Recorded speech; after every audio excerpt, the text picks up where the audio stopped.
So, so My name is Nicole Mwongeli. I'm in the 13. I got 416 marks, best in Alibad.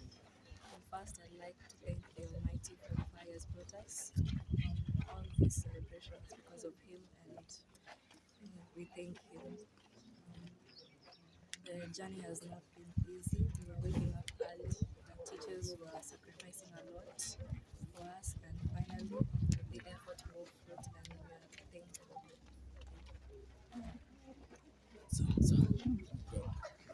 Uh, my name is Augustine Musioka, and I would want to take this opportunity to congratulate the class of 2022 for doing us proud.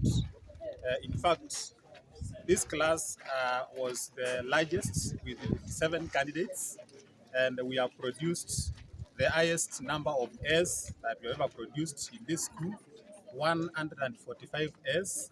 We are so happy of the work that the learners have done. We have the child who is topping with 416. We have over we have learners, 8 learners who have scored over 400 marks, and the lowest has 300 marks.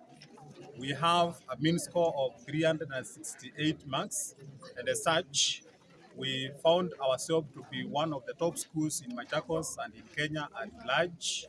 I would wish to advise all parents who are watching us today that at Halibut, this is where we make global citizens.